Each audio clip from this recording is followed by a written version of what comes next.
మీ అందరికీ నా హృదయపూర్వక వందనాలు. చెమ్మగలిగిన దేవుని పిల్లారా, మీ హృదయాలు వెలిగించే మాట తేకుని మెదకొచ్చున్నాను కనుక మీరు నేను కలిసి ప్రభు మాటలు ధ్యానం చేసుకుందాం.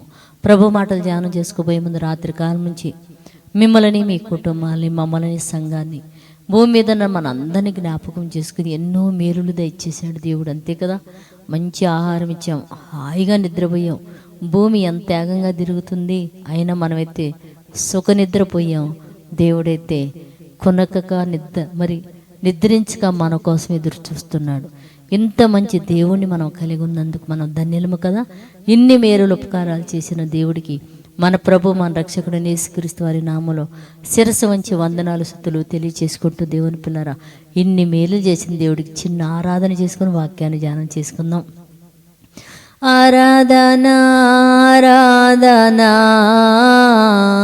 ఆరాధన ఆరాధన ఆరాధన ఆరాధన ఆరాధన ఆరాధన. చెమ్మగలిగిన దేవుని పిల్లలు మనం చూడగలిగితే యాకోబు రాసిన పత్రిక 1వ అధ్యాయం 27వ వచనంలో ఒక మాట రాయబడింది.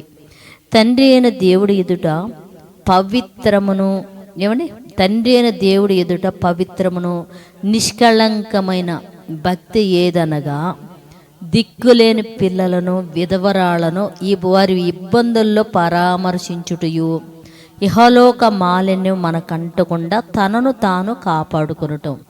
అంటే నిజమైన భక్తి ఏమని అనుకుంటున్నారు మీరు అంటే, మనం ఏమనుకుంటాం, ఏం లేదు, శుభ్రంగా స్నానం చేసి చక్కగా తలస్నానం చేసి, ఏమండి, ఏదో ఒక దాని చుట్టూ అటు ఇటు తిరిగి దాని ఏదో అక్కడొకటి చేసుకొని అమ్మో ఇది భక్తి అని చెప్పేసి మనం అంటాం. కాదు నాయనా, నిజమైన భక్తికి అర్థం ఏంటి అంటే, చాలామంది భక్తికి అర్థం లేక నచ్చిన భక్తి చేసుకొని తృప్తిపడి శరీర సంబంధమైన దాంతో ఉప్పొంగుతూ ఉంటారు దేవుని పిల్లరా. ఇక్కడైతే ఏం చెప్తున్నాడు, నిజమైన భక్తి ఏంటంటే తండ్రి అయిన దేవుని ఎదుట ఫస్ట్ పవిత్రతయు ఇంకేమిటి ఏందంట, నిష్కళంకము భక్తి ఏదనగా అంటే పవిత్రత, నిష్కళంకం అంటే కళంకం లేనిది, నిష్కళంకమైన భక్తి ఏంటంటే దిక్కులేని పిల్లలని, అంటే తల్లిదండ్రులు వారికంటూ ఎవ్వరు లేని పిల్లలని, ఎదవరాళ్ళని, వాళ్ళ అవసరాలు, ఇబ్బందులు గమనించి వారిని పరామర్శించి సహాయం చేయుటయు. ఇహలోక మాలిన్యం, ఏమంటే ఇహలోక మాలిన్యం అంటే మీరు నలుగురం కలిసి కూర్చున్నాం అనుకో, మనకి తెలియకపోయినా ఒక అమ్మ తెలిసి తెలియక ఒకళ్ళ గురించి చెడ్డగా సగం మాట్లాడింది అనుకో, ఆ సగంలో కలిసి మనం కూడా ఏకీభించి మాట్లాడామనుకో, తెలియకుండా ఇహలోక మాలిన్యం మనకు అంటుకోవటము. అందుకని బైబిల్లో దేవుడు అవునంటే అవును, కాదంటే కాదు, నీకు తెలియని దాని గురించి నువ్వు అసలు మాట్లాడొద్దు, అలా మాట్లాడితే ఇహలోక మాలిన్యం నీకు అంటుకుంటుంది అని చెప్తాడనమాట. ఇహలోక మాలిన్యం అంటకుండా తనను తాను కాపాడుకోవటమే భక్తి అన్నాడు. మరి ఇలాంటి భక్తి మనం చేస్తామా?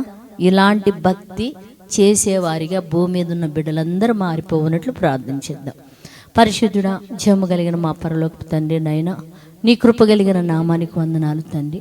అవునయ్యా, నిజమైన భక్తి ఏంటి అంటే నా తండ్రి నైనా, ఇదిగో పవిత్రతను, నిష్కళంకము కలిగిన వారమైనైనా విధవరాళ్ళని, దిక్కులేని పిల్లలని ఆదరించి ఇహలోక మాలిన్యం మాకు అంటకుండా తండ్రి నైనా భక్తి చేయగలిగే భాగ్యం భూమి మీద ఉన్న ప్రతి బిడ్డకి మీరు అనుగ్రహించమని అడుగుతున్నాము నా తండ్రి నైనా.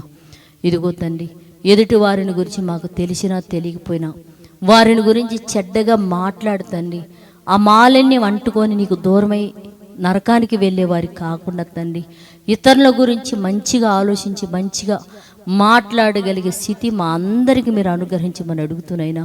నీ యందు మేము యథార్థమైన భక్తి కలిగిన తండ్రి, ఆ భక్తిలో పరిపూర్ణత సంపాదించుకునే భాగ్యం భూమి మీద ఉన్న ప్రతి బిడ్డకి మీరు ఏమని అడుగుతున్నా తండ్రి నైనా. చాలామంది ఫోనులు చేస్తున్నారయ్యా, కుటుంబాల్లో శాంతి సమాధానం లేకనైనా, కన్న బిడ్డలు భర్తలునైనా తాగుడికి అలవాటు తండ్రి, నెమ్మది లేకుండా బతుకుతున్నామని చెప్తున్నారు తండ్రి. అట్టి బిడ్డలు మీరు దర్శించండి నైనా.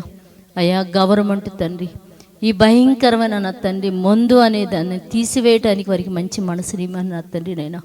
కుటుంబాలు తాగుడుకు అలవాటు అయినా భయంకరమైన పరిస్థితులు జారిపోతున్న ప్రతి కుటుంబాన్ని దర్శించినైనా ఆ తాగుడు నుంచి నీ బిడ్డలకు విడుదల కలుగు చేసి ఆ కుటుంబాల్లో నైనా నీ వెలుగుతో నింపి సహాయం చేయమని మా రక్షకుడు నీ కుమారుడు యేసే పరిశుద్ధ నామములో ప్రార్థన అడుగుతున్నాం తండ్రి, ఆమేన్.